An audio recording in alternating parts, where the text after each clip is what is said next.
नमस्कार, स्वागत है आप सभी का देवभूमि उत्तराखंड की खबरों में और मैं हूं आपके साथ ज्योति।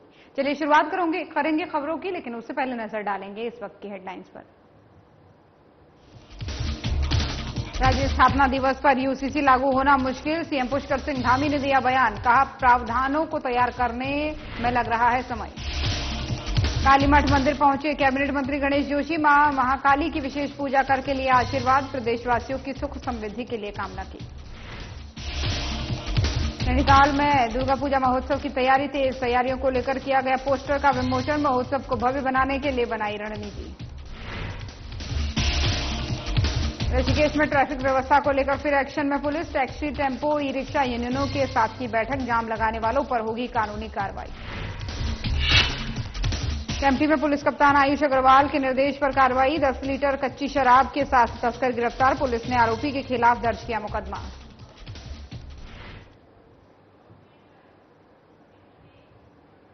और बुलेटिन की शुरुआत करेंगे इस वक्त की बड़ी खबर के साथ। बड़ी खबर सामने आ रही है जहां पर यूसीसी को लेकर के संशय बना हुआ है, तो ये बड़ी जानकारी आपको दे रहे हैं। यूसीसी को लेकर के संशय बरकरार अभी भी है। राज्य स्थापना दिवस पर लागू होना बना संशय। यूसीसी को लेकर सीएम धामी ने दिया बयान, सरकार ने पहले उत्तराखंड राज्य स्थापना दिवस यानी 9 नवंबर को यूसीसी लागू करने की तिथि तय की थी। कमेटी के अध्यक्ष शत्रुघ्न सिंह और कई अधिकारी सभी लोग कर रहे हैं प्रयास, सीएम धामी का ये कहना है। यूनिफॉर्म सिविल कोड को लागू करने के लिए तैयार किए जा रहे प्रावधानों में लग रहा है समय। अक्टूबर महीने के पहले हफ्ते में यूनिफॉर्म सिविल कोड को लेकर होंगी बैठकें। बैठक के बाद से यूनिफॉर्म सिविल कोड प्रदेश में कब लागू होगा इसकी स्थिति स्पष्ट हो जाएगी, ये भी सीएम धामी ने कहा है। यूसीसी को प्रदेश में लागू करने के लिए गठित rules making and implementation committee लगातार काम कर रही है। उम्मीद है कि जल्द से जल्द यूसीसी को लागू किया जाएगा। तो ये सीएम धामी यानी मुख्यमंत्री पुष्कर सिंह धामी का कहना है यूसीसी को लेकर के। हम लोगों ने ये 9 नवंबर उसकी सीमा तय की हुई थी, लेकिन अभी हमारे जो इस पर काम करने वाले लोग हैं, श्री शत्रुघ्न सिंह जी कमेटी के अध्यक्ष हैं, उसमें बहुत सारे अधिकारीगण हैं और यूसीसी कमेटी के श्री मनु गौड़ जी, श्री सुरेखा जी और हमारे अन्य सदस्य भी, सभी लोग इसके लिए प्रयासरत हैं और सरकारी जो टीम लगी हुई है उनके साथ वह भी लगी है। प्रयास होगा कि जल्दी से जल्दी, वैसे तो 9 नवंबर से संशय की बात नहीं है, ये है कि वो इतने प्रावधान उसमें करने पड़ रहे हैं और ये कमेटी के, वैसे तो हमने पहले उन्होंने हमको कहा था कि हम 9 नवंबर तक कर देंगे। अभी ताजा अपडेट, चूंकि दोबारा एक हमारी अभी इसके लिए समीक्षा बैठक हर महीने हो रही है, तो इस महीने की बैठक अभी अक्टूबर माह के प्रथम सप्ताह में होगी, तो उसके बाद स्थिति क्लियर होगी। और चलिए अब रुक करेंगे अगली खबर का। कैबिनेट मंत्री गणेश जोशी ने अपने 3 दिवसीय जनपद रुद्रप्रयाग प्रवास के दौरान कालीमठ में सरस्वती नदी के तट पर स्थित 108 शक्तिपीठों में से एक मां काली को समर्पित कालीमठ मंदिर में मां महाकाली की विशेष पूजा अर्चना की और महाकाली का आशीर्वाद प्राप्त करके प्रदेशवासियों की सुख समृद्धि के लिए कामना की। इस दौरान कैबिनेट मंत्री गणेश जोशी ने मंदिर परिसर में मां लक्ष्मी, मां सरस्वती और भैरव बाबा का आशीर्वाद भी लिया।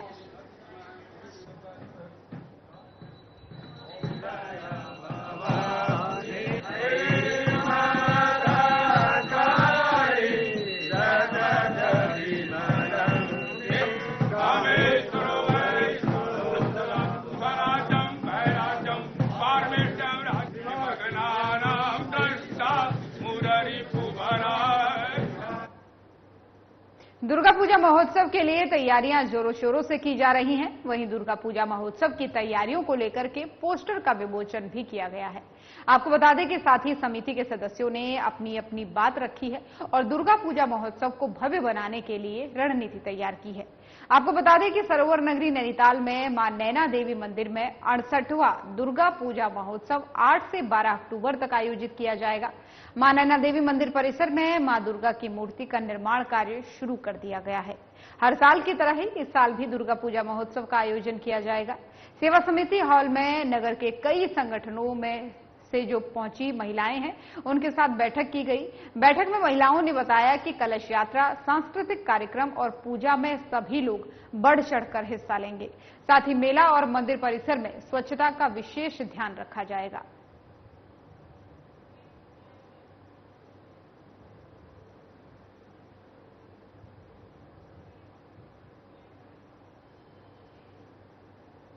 और अब एक और बड़ी खबर इस वक्त सामने आ रही है ऊखीमठ से, जहां पर कैबिनेट मंत्री गणेश जोशी युद्ध स्तर पर उतर गए हैं। केदारनाथ उपचुनाव को लेकर के बड़ी जानकारी आपको दे रहे हैं, जहां पर केदारनाथ उपचुनाव को फतह करने के लिए युद्ध भूमि में उतरे कैबिनेट मंत्री गणेश जोशी।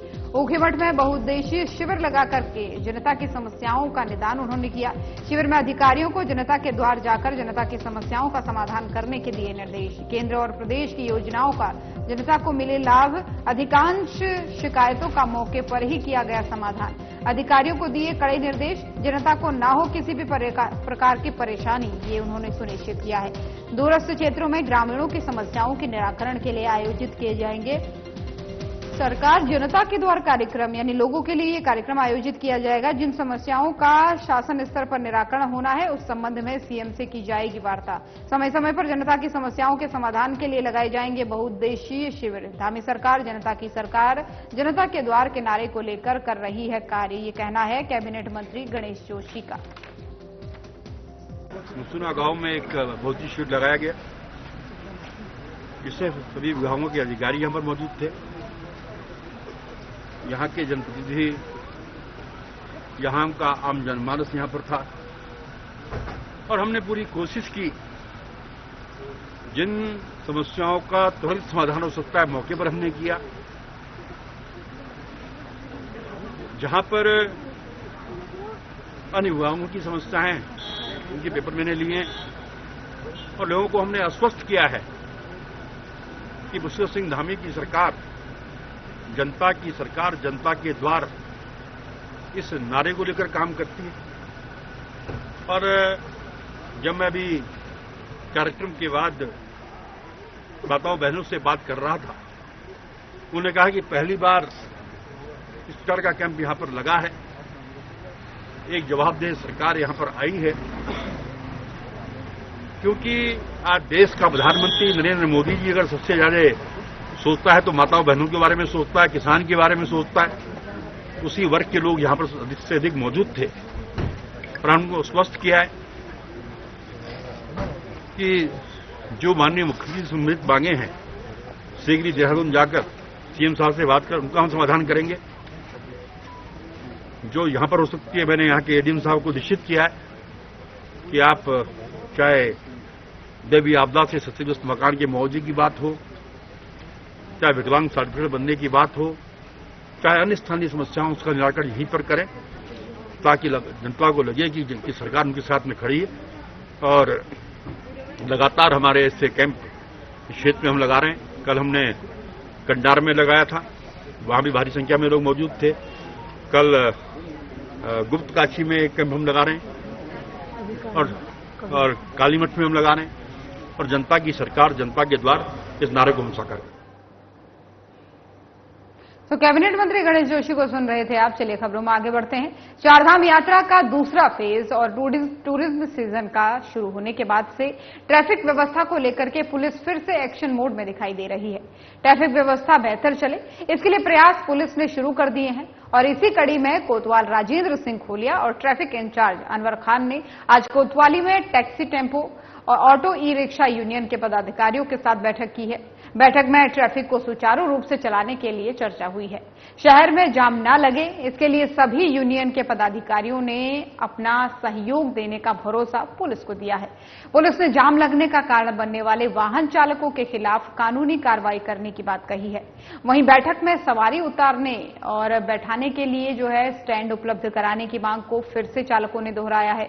इसको लेकर के कोतवाल राजेंद्र सिंह खोलिया ने बताया कि चंद्रभागा पुल से जयराम चौक तक जीरो जोन पहले से ही लागू है, जिसका सख्ती से पालन करने के निर्देश ट्रैफिक इंचार्ज अनवर खान को दिए गए हैं। साथ ही सवारी बैठाने को लेकर के आपसी विवाद नहीं करने के लिए भी कहा है। टैक्सी यूनियनों की शिकायत पर डग्गामारी रोकने के लिए विशेष चेकिंग अभियान जल्द चलाया जाएगा।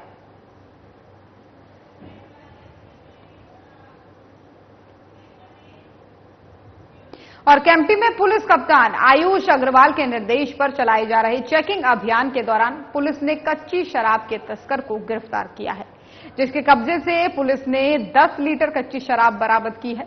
आरोपी की पहचान विजय सिंह निवासी टिहरी के रूप में हुई है। पुलिस ने आरोपी के खिलाफ मुकदमा दर्ज कर लिया है। और आपको बता दें कि थाना प्रभारी विनोद कुमार ने बताया है। इस मामले में आरोपी के आपराधिक इतिहास की जानकारी की जा रही है। फिलहाल क्षेत्र में शराब की तस्करी रोकने के लिए पुलिस भरसक प्रयास कर रही है।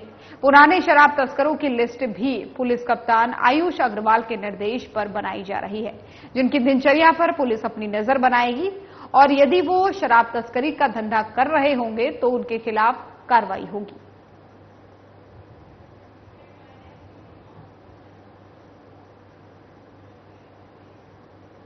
और रुड़की के ईदगाह चौक पर एक निजी हेल्थ केयर सेंटर में डिलीवरी के बाद महिला की मौत हो गई, जिसके बाद से परिजनों ने अस्पताल में जमकर तोड़फोड़ की। घटनाक्रम की सूचना पर गंगनहर पुलिस भारी बल के साथ मौके पर पहुंची और मृतका कविता इमलीखेड़ा गांव निवासी रुड़की की है। परिजनों का आरोप है कि 2 दिन पहले महिला की डिलीवरी कराई गई थी। डॉक्टरों की लापरवाही के चलते कविता की अचानक तबीयत बिगड़ी। अस्पताल के बाहर लोग धरने पर बैठकर मृतक के परिजनों की ओर से डॉक्टर की गिरफ्तारी की मांग करने लगे। अस्पताल के सभी डॉक्टर और स्टाफ मौके से नदारद हो गए। आपको बता दें कि रुड़की के अधिकतर निजी अस्पतालों से जो है लगातार अव्यवस्थाओं की सूचना आती रहती है, लेकिन अभी तक स्वास्थ्य विभाग की ओर से कोई भी उचित कार्रवाई नहीं की गई है। अब ये इंजेक्शन है, ये लगा दो इसको, ये लगा दो, ये लगा दो। लड़की का बराबर पेट चिरा मौके पर डॉक्टर नहीं आता नहीं, चलने चपाटे काम कर रहे थे। मेरे आपको हॉस्पिटल लाए 10 इंजेक्शन टमाटम ठोक दिए बाहर और वो देखा क्या जब अब जब वहां ले जाओ इतनी देर में क्या हो जाता है 5 मिनट से। और इस वक्त की बड़ी खबर अब हरिद्वार से सामने आ रही है, जहां पर वाहन चोर गिरोह पर पुलिस की सर्जिकल स्ट्राइक देखने को मिली है। ये बड़ी जानकारी आपको हरिद्वार से बता रहे हैं, जहां पर वाहन चोर गिरोहों पर हरिद्वार पुलिस की सर्जिकल स्ट्राइक। वाहन चोरों के खिलाफ हरिद्वार पुलिस अलर्ट मोड पर है। भगवानपुर, कलियर और मंगलौर थाना क्षेत्र से वाहन चोर गैंग के 9 लोगों को गिरफ्तार कर जेल भेजा गया है। आरोपियों के कब्जे से 16 बाइकें बरामद है। आरोपियों से पूछताछ जारी है। वाहन चोरी में और भी लोगों के शामिल होने की आशंका है। एसएसपी प्रमेंद्र डोभाल ने किया है खुलासा। सटीक रणनीति के तहत आरोपियों का किया पर्दाफाश। वाहन चोरों के खिलाफ अभियान लगातार जारी है, एसएसपी का ये कहना है। एसएसपी ने वाहन चोरों को पकड़कर अधिक से अधिक वाहन रिकवरी के निर्देश दिए हैं। वाहन चोरों पर हरिद्वार पुलिस की पैनी नजर बनी हुई है। हरिद्वार पुलिस की अलग अलग टीमों ने शहर से लेकर देहात क्षेत्र तक बिछाए मुखबिरों के जाल। संभावित स्थलों पर हरिद्वार पुलिस की ताबड़तोड़ छापेमारी जारी है। तो ये बड़ी जानकारी आपको दे रहे हैं, जहां पर सर्जिकल स्ट्राइक हरिद्वार पुलिस का वाहन चोर गिरोह के खिलाफ दिखा है।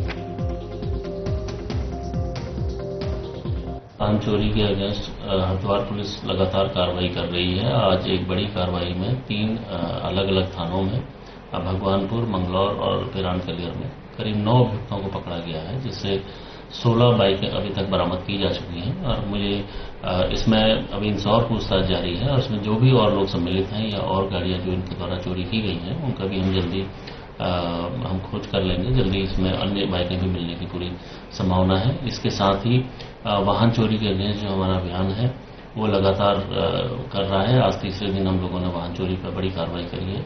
इससे पूर्व भी करीब 12 गाड़ियां भी हम लोगों ने पकड़ी थी और आज ये करीब 16 गाड़ियां आज पकड़ी हैं। तो मुझे उम्मीद है कि इस कार्रवाई को हरिद्वार पुलिस लगातार पूरी ताकत से आगे बढ़ाएगी और वाहन चोर जो गिरोह है उसके अगेंस्ट हम लोग सख्त कार्रवाई करेंगे। ऋषिकेश के निकट शामपुर स्थित एक स्कूल में कार के टायर से चिपका हुआ पेंगोलिन मिला है। वन विभाग की टीम ने पेंगोलिन को रेस्क्यू करके जंगल में छोड़ दिया है। पेंगोलिन स्कूल में कैसे पहुंचा, ये वन विभाग के लिए जांच का विषय बना हुआ है, क्योंकि पेंगोलिन दुर्लभ प्रजाति का है और ये मुख्य रूप से एशिया और अफ्रीका में पाया जाता है। देर रात ऋषिकेश के निकट शामपुर के एक स्कूल में खड़ी कार के टायर से चिपका हुआ अजीब सा जानवर प्रधानाचार्य ने देखा। नजारा देखकर वो काफी डर गए और आपको बता दें कि साथ ही उन्होंने वन विभाग की टीम को सूचना देकर मौके पर बुलाया। वन विभाग की टीम में शामिल कमल राजपूत ने कार का टायर खोलकर अजीब से दिखने वाले इस जानवर को कार के टायर से अलग किया और कमल राजपूत ने बताया कि यह अजीब सा दिखने वाला जानवर पेंगोलिन है, जो एशिया और अफ्रीका में पाया जाता है। भारत में ये दुर्लभ प्रजाति है जो कहीं कहीं ही देखने को मिलती है। उत्तराखंड में इसका पाया जाना बहुत मुश्किल होता है। ये स्कूल में कैसे पहुंचा ये तो फिलहाल जांच का विषय है और फिलहाल पेंगुलिन को रेस्क्यू करके जंगल में छोड़ दिया गया है। लेकिन पेंगुलिन कोई खतरनाक और जहरीला जानवर नहीं होता है। तो ऋषिकेश से एक खबर आपको बता रहे हैं, जहां पर एक स्कूल के पास गाड़ी में पेंगुलिन गाड़ी के टायर से चिपका हुआ मिला, जिसके बाद से स्कूल के प्रधानाचार्य ने इसकी सूचना वन विभाग को दी और उसका रेस्क्यू कर दिया गया है। रेस्क्यू करने के बाद से इस पेंगुलिन को जंगल में छोड़ दिया गया है। हालांकि भारत में पाया जाना और खासकर भारत के उत्तराखंड में इसका पाया जाना काफी दुर्लभ माना जा रहा है, क्योंकि ये दुर्लभ प्रजाति का प्राणी है और यहां पर होना इसका ये बहुत ही आश्चर्य का विषय भी है। जब इसको पाया गया तो वन विभाग की टीम ने इसका रेस्क्यू किया ऋषिकेश में और प्रधानाचार्य ने जब स्कूल के देखा तो इसका रेस्क्यू करने के बाद से इसे वापस से जंगल में छोड़ दिया गया। सामान्यतः ये जो है अफ्रीका में पाया जाता है, लेकिन भारत में इसका मिलना काफी दुर्लभ माना जा रहा है। लेकिन इसका सुरक्षित तरीके से रेस्क्यू करके इसे जंगल में वन विभाग के द्वारा छोड़ दिया गया है।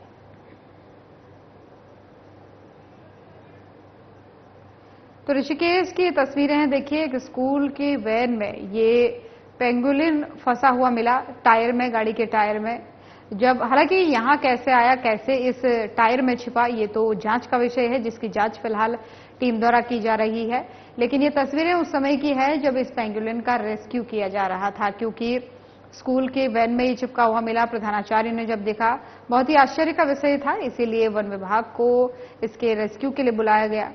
तो वन विभाग की टीम जब पहुंची तो वन विभाग की टीम के जो अधिकारी पहुंचे उनका भी यही कहना है कि ये दुर्लभ प्रजाति का जो प्राणी है ये पेंगुलिन है, जो सामान्यतः अफ्रीका के देशों में पाया जाता है। अफ्रीका में ये पाया जाता है। यहां पर इसका पाया जाना और खासकर उत्तराखंड में पाया जाना काफी एक तरीके से आश्चर्य का विषय है। लेकिन इसका सुरक्षित तरीके से इस दौरान रेस्क्यू किया गया और उसके बाद से इसे बचाते हुए जंगल में छोड़ दिया गया।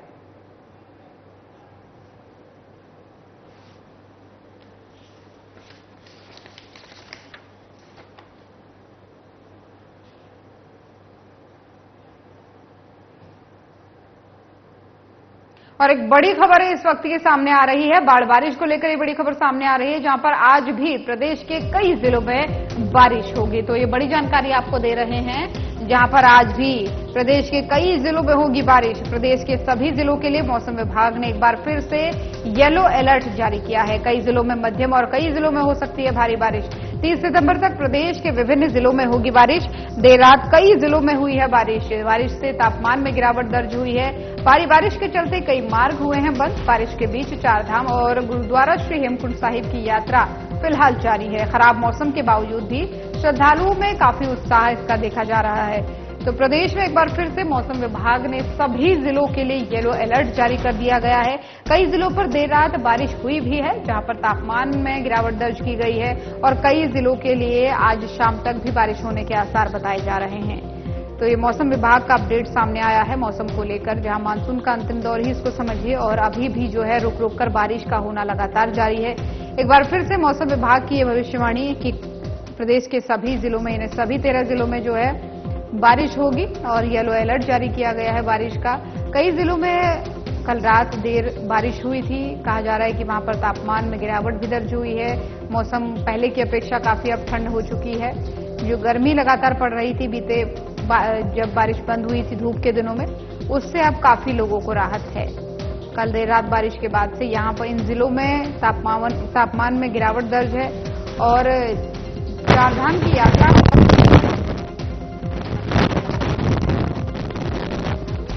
खासा उत्साह, तो श्रद्धालुओं में जो काफी उत्साह देखा जा रहा है। लगातार जो है मौसम विभाग इसको लेकर अपडेट जारी किया है।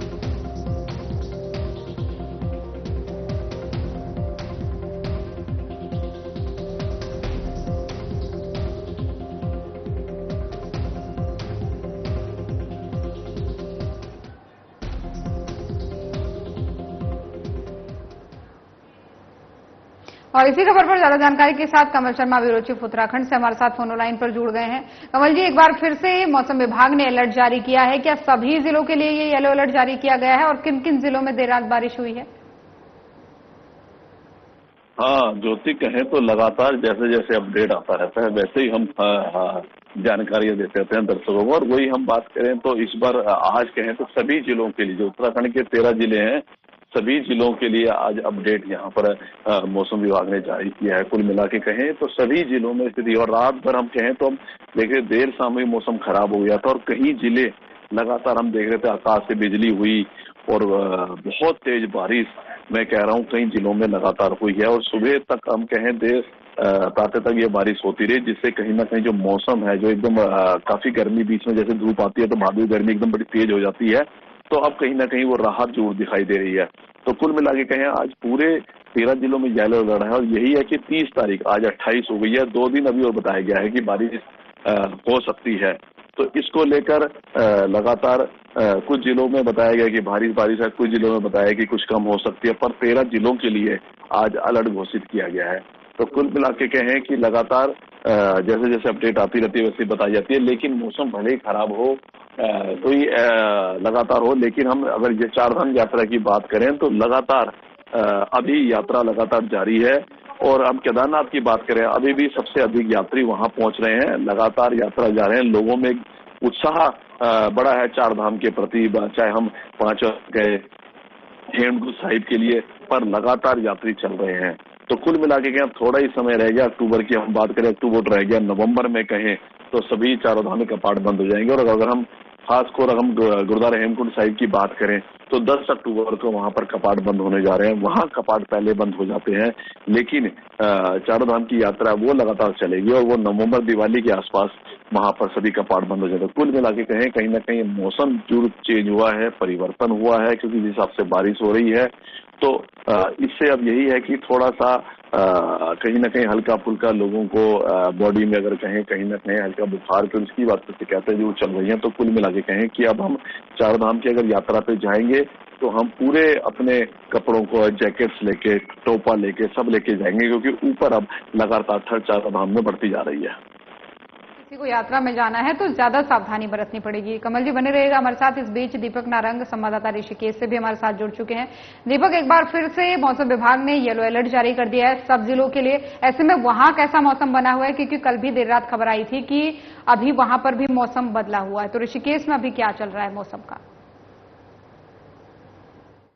मौसम बदला हुआ है और यहाँ पर धूप देखने को नहीं मिल रही है। कल यहाँ पे दिन भर जो है छुटपुट बारिश हुई है, लेकिन रात को जो लगभग 11:30 बजे से सुबह 5 बजे तक मूसलाधार बारिश हुई है, जिसकी वजह से कई जो निचले इलाके हैं वहाँ पर जल भराव की स्थिति देखने को मिली है। लेकिन सुबह जब से बारिश रुकी है उसके बाद जल भराव की स्थिति यहाँ पे खत्म हो गई है। फिलहाल सुबह से आज यहाँ पर धूप नहीं निकली हुई है, जबकि उम्मीद जताई जा रही थी कि शायद आज यहाँ पर चटक धूप निकलेगी, लेकिन मौसम विभाग ने जिस प्रकार से पूर्वानुमान जारी किया था उसके अनुसार आज यहाँ पे अभी तक जो है बादल लगे हुए हैं और मौसम जो है वो सुहाना है। हालांकि अभी यहाँ पे बारिश नहीं है। शाम 5 बजे के बाद यहाँ पे फिर से बारिश की तेज आशंका बताई गई है और ये भी उम्मीद है कि यहाँ पे जो है बिजली कड़केगी और तेज हवा भी यहाँ पर चल सकती है। आसपास के इलाके में भी कुछ इसी प्रकार का नजारा जो है यहाँ पर देखने को मिल रहा है। हमारे यहाँ पे 20 किलोमीटर दूर नरेंद्र नगर पड़ता है, वहाँ पे काफी अच्छा सुहाना मौसम है। लोग जो है पहाड़ों की ओर जो है इस मौसम को देखते हुए अपना रुख कर रहे हैं, लेकिन सरकार का कहना यह है कि पहाड़ की ओर जो लोग या पर्यटक जो घूमने के लिए आ रहे हैं मौसम का पूर्वानुमान और सड़कों के बंद और खुलने की पूरी जानकारी लेकर पहाड़ों पर सफर करें, क्योंकि अंदाजा और जानकारी नहीं होने की वजह से जो है कभी कभी जो है यात्रा जो है वो कष्टदायी साबित हो जाती है। तो इसके लिए उन्होंने खासतौर पर इस बारे में कहा है। बात करें अगर हम मौसम को लेकर चारधाम की ऋषिकेश की, तो चारधाम यात्रा के लिए ऑफलाइन पंजीकरण कराने के लिए करीब 700 से 800 तीर्थ यात्री जो है ऋषिकेश में पहुंचे हैं, जिन्होंने अभी तक अपना पंजीकरण करा लिया है ऑफलाइन, और वो चारधाम यात्रा के लिए यहाँ से यात्रा मार्ग पर रवाना हो चुके हैं। तो यात्रा को लेकर के जिस प्रकार से अभी तक कयास लगाए जा रहे थे कि वो बेहतर चलेगी, वो अब चलनी शुरू हो गई है। और जा सकता है दीपक की बारिश का असर चारधाम यात्रा पर नहीं पड़ा है, लोग लगातार जा ही रहे हैं। फिलहाल बहुत धन्यवाद आप दोनों का तमाम जानकारी साझा करने के लिए।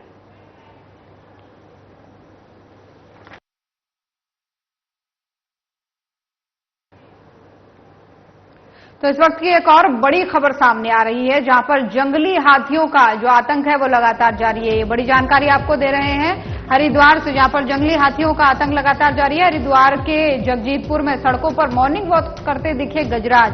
आबादी क्षेत्र में रोजाना आ रहे हैं 5 हाथियों का झुंड। स्थानीय लोग हाथियों के आतंक से परेशान हैं। कभी भी हो सकता है बड़ा हादसा, इसकी आशंका बनी हुई है। स्थानीय लोगों ने वन विभाग से की है हाथियों के आतंक से निजात दिलाने की मांग। तो ये बड़ी जानकारी हरिद्वार से साझा कर रहे हैं। तो देवभूमि उत्तराखंड की खबरें देख रहे थे आप। बुलेटिन में फिलहाल इतना ही। खबरें लगातार जारी हैं। नमस्कार।